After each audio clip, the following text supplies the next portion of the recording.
Bootaan kun bootaa bashannana gaarii jedhama. Laangannoo simboo ijaa riizoortii jedhama. Amma ijaa riizoortiidha. Saarvis chaarjiin qabna. Saarvis chaarjii argataa jirra. Mindaa immoo akkuma sadarkaa galii argannuutiin nu edaa deemaaranii. Mindaan jiruuf jireenyi qaalii waan ta'eef isa laalaati amma immoo waan fooyyessaa deemaaranii mishaa jirra. Galiillee guddifachaa deemaarra kanuma keessummaa yoo saarvisii kenninu itti gammadaa keessummaan torbaaniin kaadha dhufe deebi'een nama biraa qabatee dhufa. Akkasitti guddifachaa deemaa. Deemaa jajjabeessinaa. Loojii keenya keessatti tajaajilli argamu tokkoffaa nyaataa dhugaatiin jira. Tajaajila sireen kennina. Kaayakiin akkuma argitan bidiruudhaan bishaan irratti bashannanuun jira. Fardi jira. Saayikiloonni adda addaa jiranii kubbaa saaphanaa taphatu jira.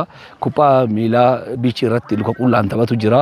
Maawunteen gaara baaniiti gaararraa bashannanuun jira. Kanaaf shantamaan naannoo kanaan haaromee jira. Riizoortiin kun jechuudha. Ammallee immoo diizaayinii gaara gamaa kana dabalatee hektaara 30 anan irratti hundaa'ee jiru. Isa kana immoo waan adda addaa dabalee babal'isuudhaaf karoorri jira. Uumamaatiin badhaatu yoo taatu iddoowwan hawaasa turizimii bal'aa qabna. Aanaalee 13 fi bulchiinsa magaalaa 2 qabna. Waliigala 15.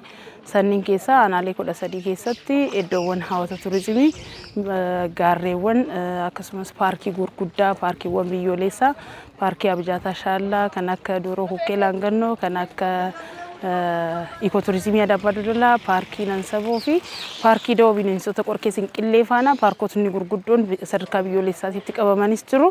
Akkasumas haroowwan gurguddoo haroo Shaallaa, hara Laangannoo fi kan biroos jiru. Fincaawwan gurguddoos qabna.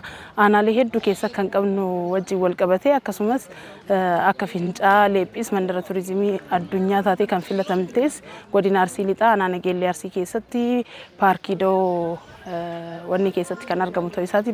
Paarkii Dooroo Hukkee Laangannoo keessatti argama.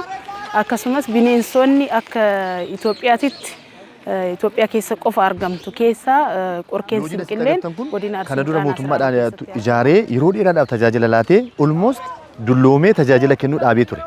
Yeroo ammaa kana garuu mootummaan xiyyeeffannaa laatee ijaa developers dhaabbatuma biizinasii sheerii mootummaa qabuun kan hundaa'ee jiru misoomsee iddoo aragalfii sadarkaa eeggate ijaaree jira jechuudha.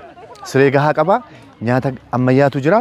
Tuuristii kan biyya keessaa kan biyya alaatiif akkuma ilaalaa jirtan kana banaa ta'ee jira waan ta'eef tajaajilli kun jalqabuu isaa Laangaanoon iddoo duriitti deebi'ee lafa tuuristoonni kan biyya keessaa kan biyya alaa oolan ta'uu isaa hawaasatti illee beeksisuudhaaf keessa addunyaatti beeksisuudhaaf gurguruudhaaf kan kaayeffatee jechuudha.